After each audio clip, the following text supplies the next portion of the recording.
You should know how the pathogenesis is also is very important to understand before doing anything. Yes, now we know the causes of asthma, what are the external factors, internal factors, and then various reasons and who are more prone and things like that. Now, what exactly happens in the bronchi? See, you have a from the trachea, you have a bronchi, two parts which is divided, and a right lung, left lung. From the bronchi, it goes to the bronchioles, which are a tree-like. It's like a tree. Okay, and at the end of these bronchioles, you have small alveoli, and these are the alveoli which exchange gases, pure to impure, impure to pure. These are the ones which exchange gases and again go back and then again will come back. When you breathe, whatever you breathe, all the oxygen will be given, and whatever carbon dioxide is taken through the alveoli and again given, when you exhale, it comes out. So this is normal phenomenon of physiology of any alveoli to the bronchioles, to the bronchi, to the trachea, to the pharynx, and through the nose it comes out. This is how it is. When there is any disturbance, maybe because of chemicals, maybe because of medication, maybe because of the dust, maybe because of infection, maybe because of any factor, a lot of factors, whatever I have mentioned, all this, when there is a triggering of these bronchioles or the bronchi, the mucous membrane of this bronchi or the bronchioles, whenever they get triggered, immediately what will happen is these bronchioles will respond and there is an inflammation here. That is the way how the body protects from the outside parts or even from the inside parts. It protects by creating an inflammation. Because of inflammation, there is edema. Once there is edema, it is slightly, the width will increase of this particular mucous membrane, maybe in bronchi or even in bronchioles. The mucous membrane will increase in size. And it is not just increasing the mucous membrane. The whatever secretions they are supposed to increases the secretion, so the secretions will come into the lumen, into the very outside or into this tubular pattern. And then there will be a blockage with the secretions. Because of it is swollen, now the air entry and exit will be very less. And moreover, all these bronchioles will be having some smooth muscle around them. And these smooth muscles, they go into a little bit of contraction. So inside the lumen has come down, outside there is contraction, and there is a secretion. See, all three things, if it happens, how can you breathe? How can you exhale? There is inhaling, exhaling will be difficult. So this is when the patient feels difficult. I am having difficulty in breathing.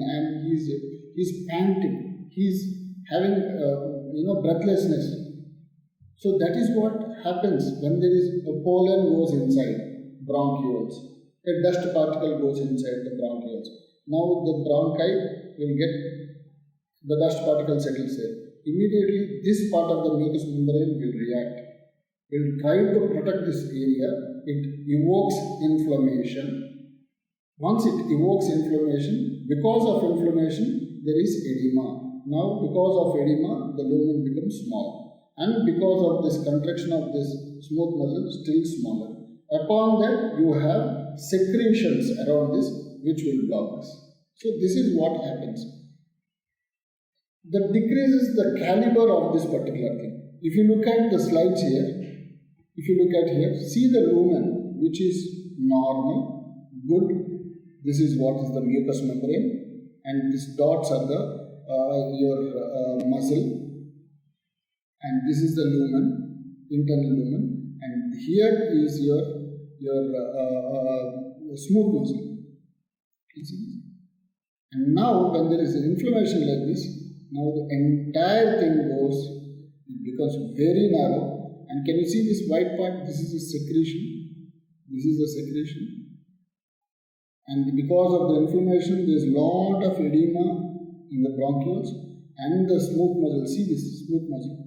How nicely it is contracted. So there is difficult. So there is a smooth muscle contraction, there is edema inside, and there is secretion inside. All three put together starts difficulty in breathing. This is what is pathogenesis of asthma. What exactly happens in the bronchioles, bronchi this is the part what you should understand. Coming to the book, okay, when this is by and large, what exactly happened at pathochemical phase of asthma? In the sense, what exactly? For example, in the lumen, if there is a dust particle goes, pollen goes, some smell goes to this and irritates this part, what exactly happens? When a dust particle or pollen or anything goes, or any hair follicle or anything goes here, there is an antigen-antibody reaction. There is a new thing has come into the body and the body will react. The antigen-antibody reaction will result. Because of this antigen-antibody reaction, what will happen is there are mast cells in this particular mucous membrane. And these mast cells are being triggered. When they trigger these mast cells, and when they trigger, there are also basophils which are running in the blood vessels of this particular area. This mucous membrane is supplied by the blood circulation, and the blood circulation will have basophils, eosinophils, all these things.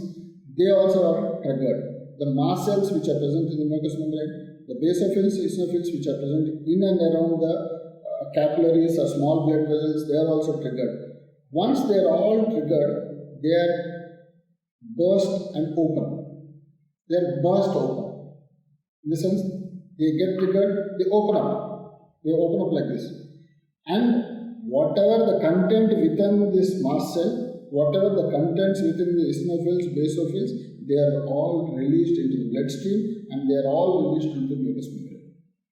Likewise, they release histamines, they release serotonin, chemotaxis factors, leukotrienes, and prostaglandins. All these things are released in the blood vessel.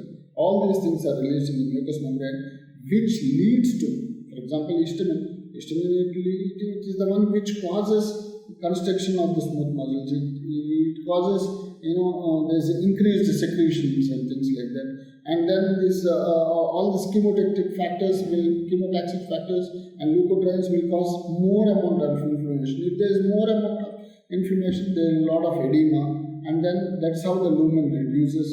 And histamine will act on the smooth muscles, and there is a contraction, and the histamine also causes excessive secretions. So thereby, all these three things are being provoked and evoked, and all these three things happens. One is increased edema, then there is a contraction of the smooth muscle, then there is increased secretions in this particular area. That is what it is being said. Induces inflammation, mucous edema, and then smooth muscle contraction, and then finally the glands also causes hypersecretion. There, this gelatinous secretion also makes airway intake and exhale very difficult.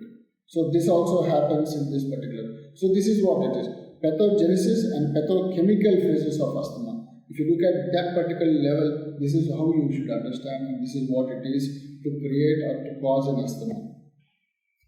When all these things happen, what happens to the person who is getting affected by this?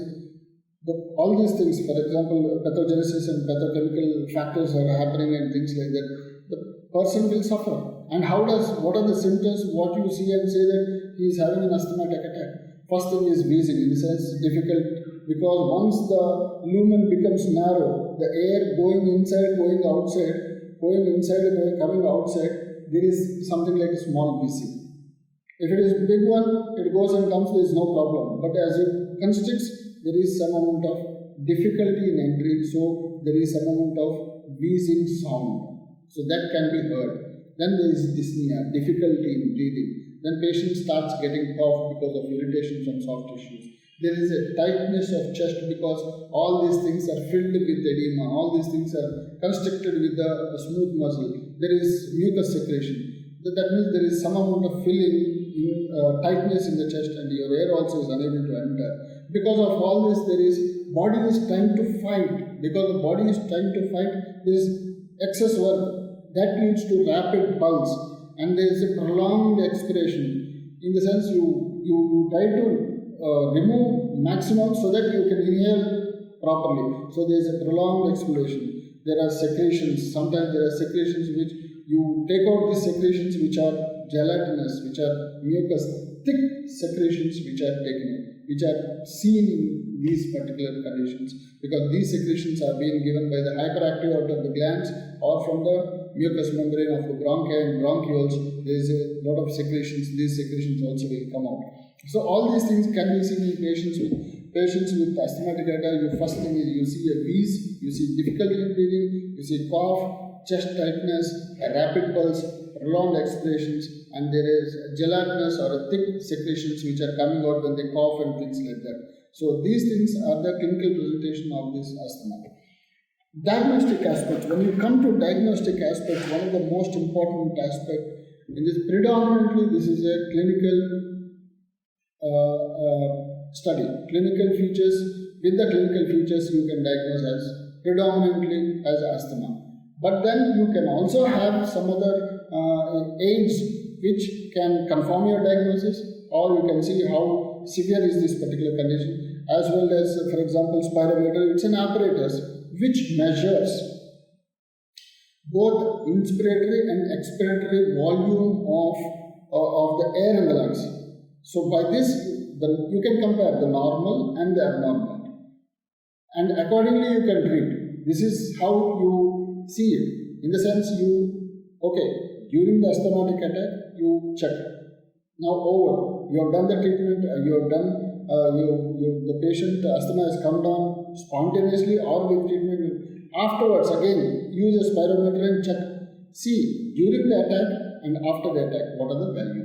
So it's a very small equipment which even individual at home also can be done. You can take the reading during the attack, and after the medication, you see whether you're getting relief or not, how much volume of air inhaling and exhaling has increased. That can be seen by yourself. So that is one very useful instrument. By this particular spirometer, you can detect two different types of abnormality of ventilation can be detected. Is it because of obstructive or restrictive? Obstructive or restrictive entry of air can be detected by this spirometer. Then there is one more peak flow meter, which is again this very small gadget which can be done at home. Again, this is done for the sake to measure how well your lungs exhale the air. How well you exhale the air, and especially this is a small gradient, a small bottle-like thing.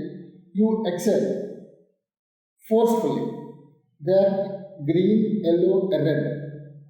Okay, when you exhale forcefully, if the volume or the gradient goes till green, that means you are normal. There is no problem. But then when exhaling, it goes only till yellow. That means there is some problem. You need to go to doctor. When you are exhaling, it is red. That means you are in the attack. You are in the peak of the attack. So this is the peak flow meter which you can see. Green, yellow, red. Exhale. Only for exhaling only. Take out all the forcefully inhale whatever possible. Forcefully you take it out. If you go out in if the meter goes till the green level, that means absolutely no problem. If it is yellow, there is a problem. If it is red, you are in a very difficult situation. You need to see the doctor immediately. So this is what is a peak flow meter. These are very small, simple things which can be done at home, which is done on the outpatient basis by the doctor, and they can tell you what is the problem and things like that. And these peak flow meter, better you keep it at home, because during the medication or during the treatment, you can use it and you can see it to yourself, and how well this, whether you can go till green with the medication or it's only coming till yellow and things like that. If it is coming only till yellow, what you can go and tell the doctor again, sir, I've been checking at home and still it is only coming till yellow. So the doctor can change the medication. Probably the medication what he is giving is not sufficient. Either he can increase the dose or you can change the medication so that you can go till green level. So this peak flow meter can be used at home also. It's something like a referring and gauging type of equipment which can be useful for the individual. Now coming to the chest radiograph. Very rarely the chest radiograph also, very rarely, because to get the changes at the radiographic level it takes a lot of time. So asthma predominantly is an acute, generally it is an acute because of the dust particles or because of pollen, because of chemicals, because of medication, because of various factors, infections or whatever. This is more of acute this thing. So predominantly you don't see much changes of radiographic changes in an asthmatic patient. Yes, skin tests are important because you should know for what allergy, what are the allergies for this particular patient. Is he allergic to medication? Is he allergic to chemicals? Is he allergic to food particles, food items? Is he allergic to any of these clothes? Is he allergic to any of the chemicals he is using like soaps, paste or whatever? So all these allergy tests are also important because if the patient is having, if you notice this particular patient is having an extrinsic allergic asthma, he should go for all the tests, allergic tests, without any doubt. Coming to the blood picture, yes, examination, yes, you should know because eosinophils, basophils and specifically Ig antibody concentration will raise heavily if the patient is having any of these allergic asthmatic attacks and allergic problems. So in blood you see only basically ESR will be raised in case of infections, and in case of any allergic reactions basophils, eosinophils will be raised, and the IgE antibody concentration also will be raised.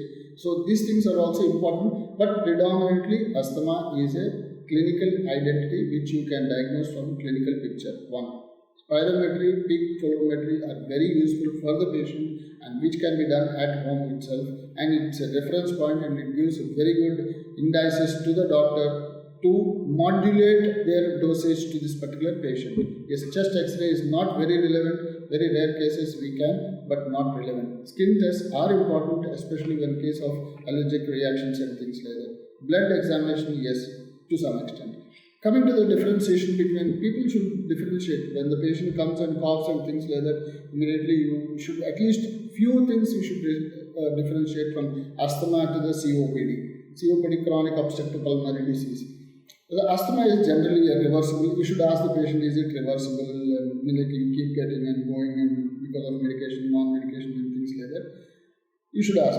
There is no parenchymal destruction. This is, there is no destruction of the lungs or the bronchioles and things like that. No dead tissue.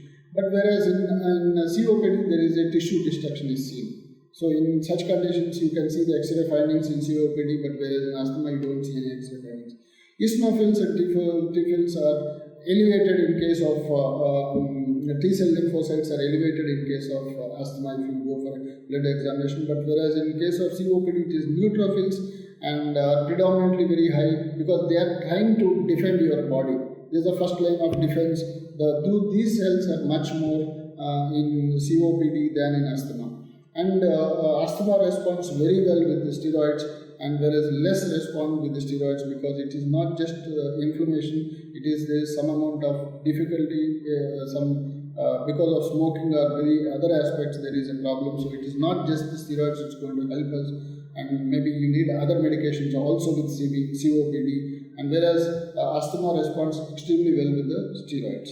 This differentiation you should know, you should ask the leading questions to the patients whenever you are treating to know whether the patient is having asthma or COPD.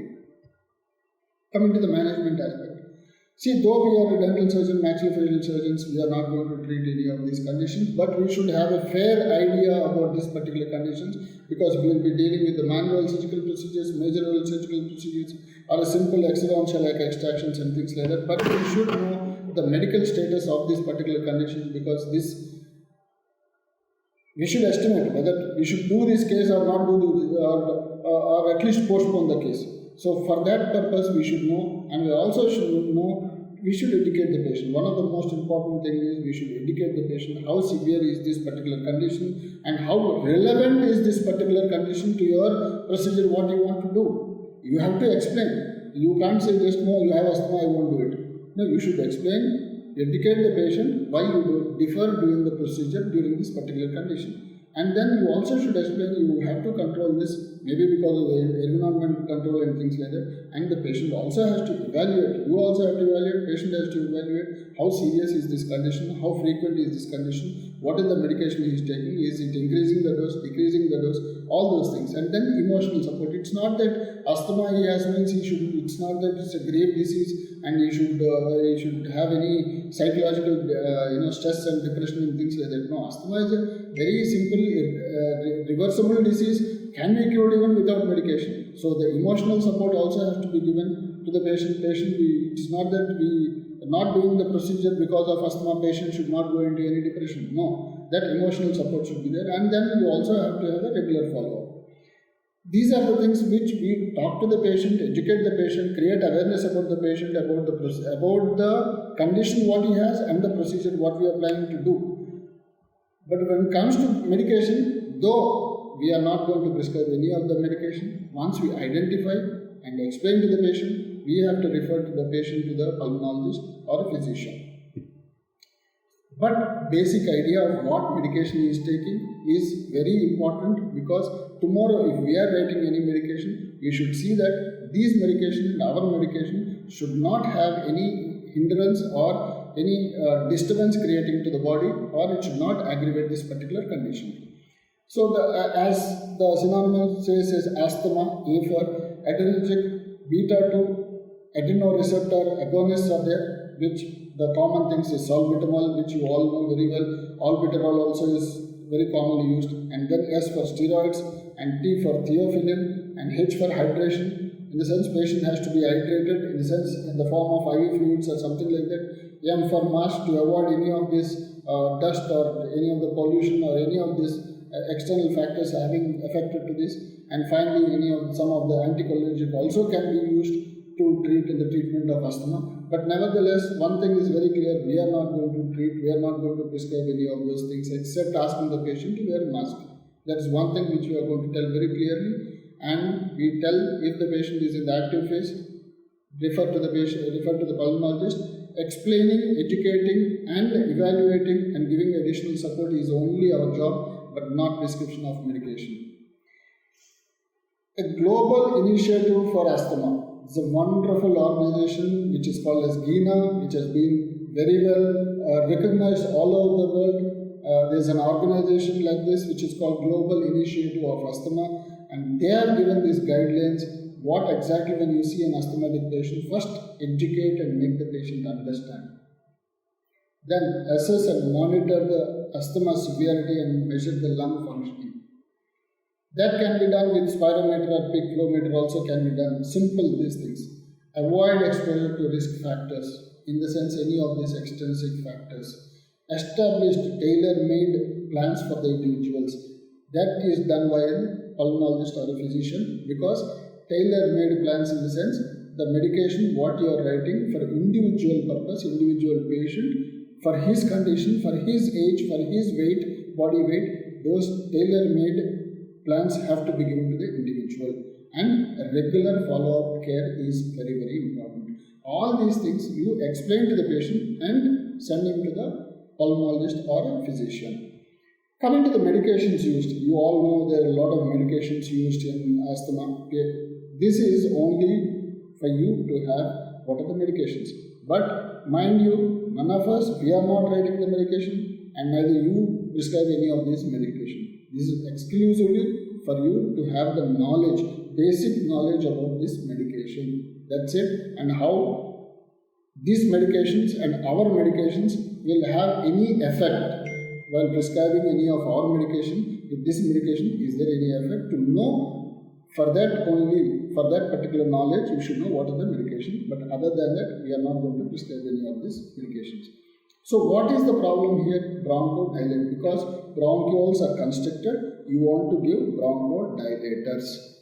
So these dilators, there are three varieties of bronchodilators. One is beta-2 adrenoreceptor agonists. These act on the beta-2 receptors, and these are salbutamol, terbutaline, and salmeterol. Salmeterol is a long-acting, which probably acts for about close to 16 to 24 hours, whereas salbutamol acts in the limited period of 8 to 10 hours. So, according these things also will be prescribed by the pulmonologist or a physician. And methylxanthines, these are the things which we should keep in our dental office ready, that is theophylline or aminophylline, which are given intravenous. These also immediately, these have to be given through either IV saline, normal saline, through a very slow rate we should give, so that these also causes bronchodilators. And as I said before, anticholinergics, which are ipratropium bromide, this also acts. This also in the form of this available tablet, syrup, everything also is available. These things are all bronchodilators, but these are the medications which are commonly used. But in any case, we are not going to have any of these medication. Most important thing is next is these theophylline and aminophylline should be there in all the dental offices in case of any emergency. Now coming to the mast cell stabilizers. Mast cells are the ones which blast open, the histamines are released outside. And to protect or to stabilize this mast cell, there is one medication called sodium chromoglycate and ketotifen.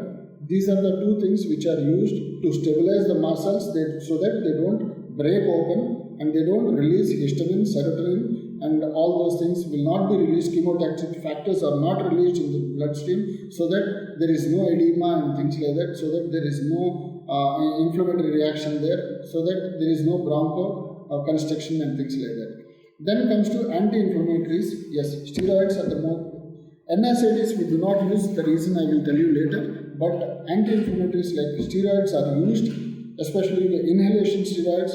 Many people use this, that is baclomethasone, which again causes anti-inflammation so that there is no edema. Then oral, in case if the patient having some difficulty or sometimes occasionally, then methylprednisolone can be taken. IV, if you want immediate in the dental office or somewhere there is an attack going on and he is difficult in breathing and things like that, immediately push IV hydrocortisone hemisuccinate 100 or 150 milligrams intravenously. Immediately he will have anti-inflammatory action, and then the patient survives, and then the patient will not have so much of difficulty even during the severe attack. Last and final, leukotriene antagonists are also, it is montelukast. These things are given for a long standing, and these things are given by the pulmonologist and physician. But these are the basic medications which are used for asthma. Mind you, we are not going to write except keeping a couple of, for example, aminophylline, you keep it in your dental office for emergency purpose. You keep hydrocortisone hemisuccinate or dexamethasone in your dental office in case of any of the asthma, in case of emergency situations to deal with asthma or any other conditions. But whereas the regular medication to be given by physician or a pulmonologist. Now, what are the considerations in the dental treatments? When do you consider all these things? A detailed history is required. When the patient, you have to ask whether there is any problem in the breathing and any wheeze or any of those things. Detailed history is very, very important, and especially if there is a recent episode. When is the recent episode, and how long it is, how severe it is, what he had done during this particular episode and things like that. And you also should assess, is this episode because of anxiety, infection, medication, or exposure to any of the allergens. You should know. If it is because of internal, you should be more careful. If it is from external, you can avoid those external factors. For example, dust, pollen, chemicals, all those things you can avoid, and you can tell if the patient is comfortable and things like that with the environment what you are providing. To bring their medication along, it is very, very important if they are taking any medication, especially salbutamol or salmeterol, all these things, if they are taking in the form of inhalation, you have to ask the patient to get it. Keep the thing ready in your this thing. Keep aminophylline ready. Keep dexamethasone ready or hydrocortisone hemisuccinate ready, and then only take up these patients. Elective dental procedures are deferred in active asthmatic condition. no dental procedure. Forget about elective. No dental procedure is taken during active. In case of passive, emergency dental procedures can be taken up. In case of passive asthma, in the sense he has asthma, he is under medication, but he is having terrible tooth pain or there is a huge abscess which is having a little problem and things like that. Those can be taken up, but otherwise no procedure is taken during active asthmatic. Allergy to any medication to be ruled out, which is very, very important because you are going to prescribe the medication, especially the penicillin, which causes allergic reaction. So in case if it causes allergic reaction, you will have again difficulty in breathing and there is an asthmatic attack. So that has to be very clearly to be taken in the history itself.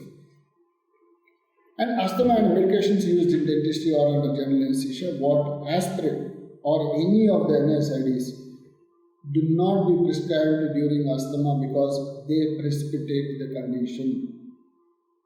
You may ask why, how? Yes, NSAIDs or asthma or aspirin, what they cause is they cause proliferation or increase the number of leukotrienes.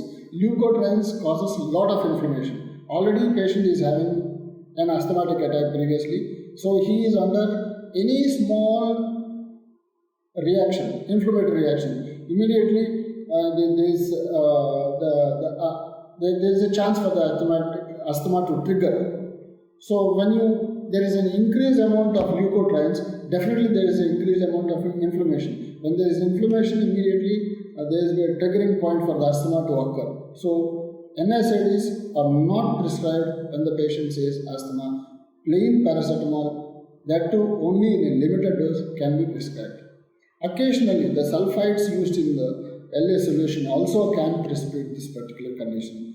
Adrenaline is contraindicated when you are using theophylline because both together will precipitate to dysarrhythmias. It causes some amount of problem to the heart. There will be an arrhythmiatics and dysarrhythmias. Those things can happen. So you either use only theophylline or only adrenaline, but not together both.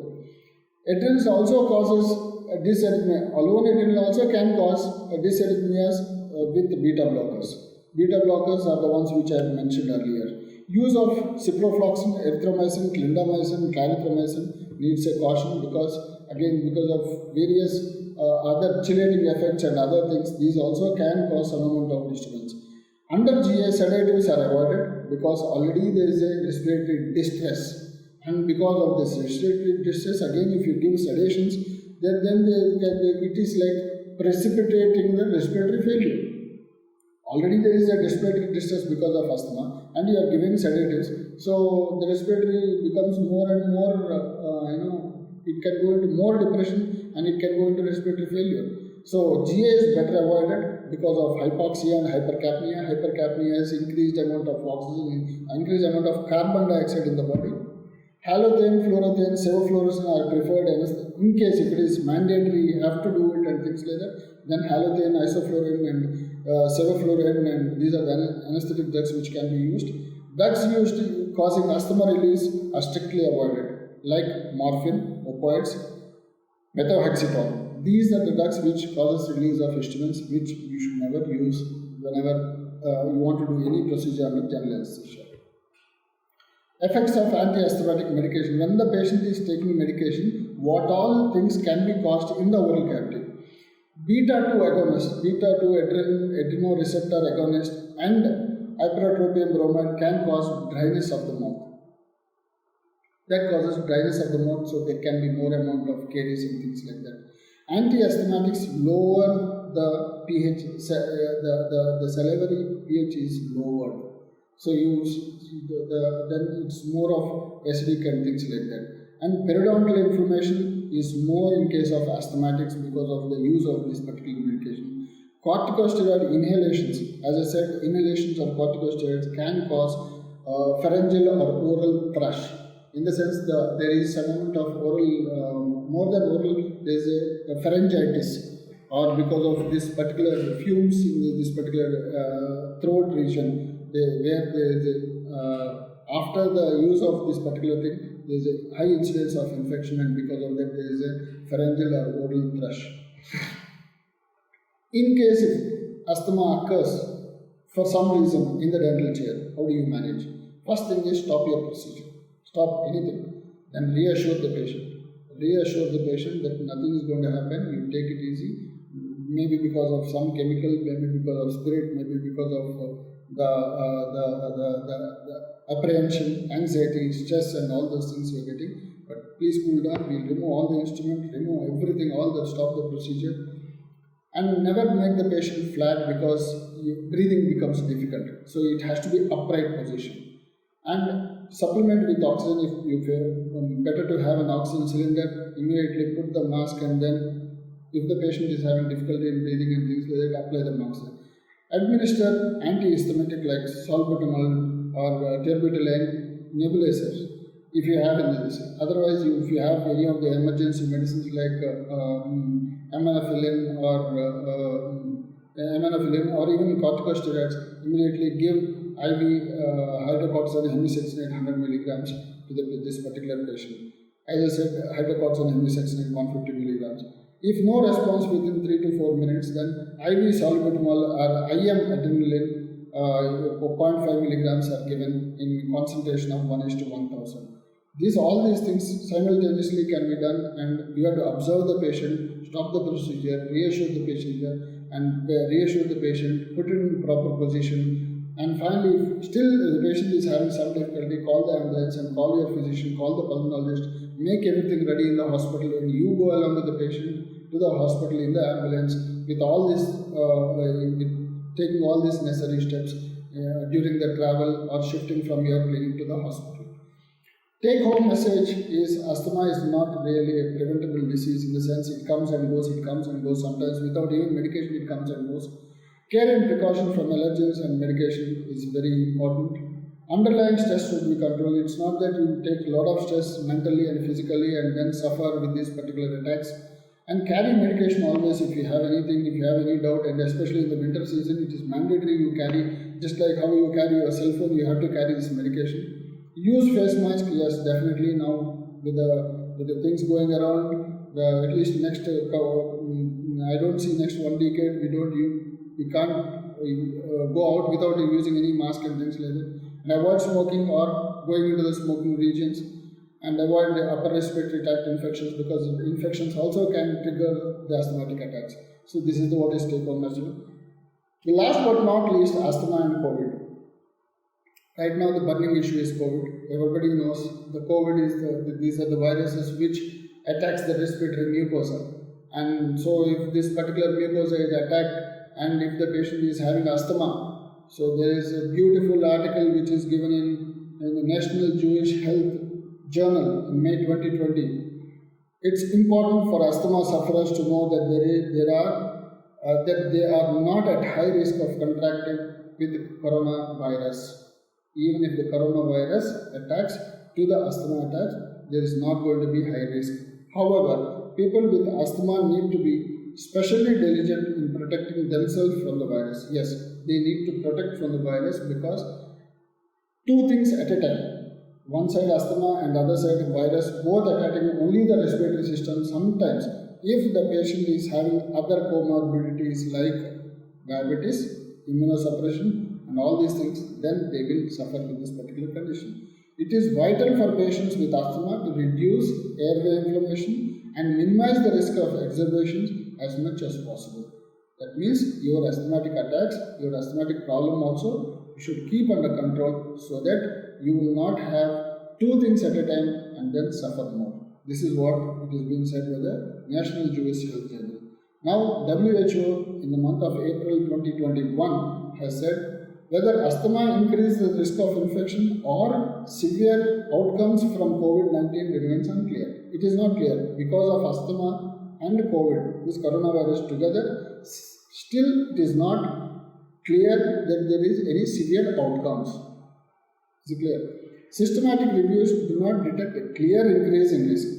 Systematic reviews have been done, so they still say there is no clear increase in risk. However, some data suggesting an increased risk in people with severe asthma. In the sense, in severe asthmatic patients with coronavirus disease, there might be some amount of risk. So that is not still clear. Further studies and comprehensive meta-analysis are needed. This is what is being suggested by WHO. So, as such, patient who had asthma, now coronavirus disease, no problem.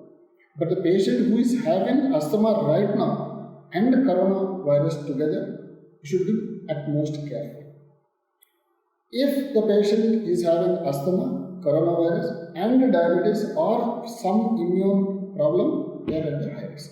So these are the three parameters which you should keep in mind, and accordingly you should control your disease. I thank Dr. Jimson mainly, who has given this opportunity, and I also thank the National Program and Technical Enhancement Learning Committee, which is initiated by IIT, supported by the Human Resources Development of India, for giving such an opportunity and for creating awareness and teaching motivations to everyone. Is a phenomenal, wonderful idea. Thank you once again. I wish all the best.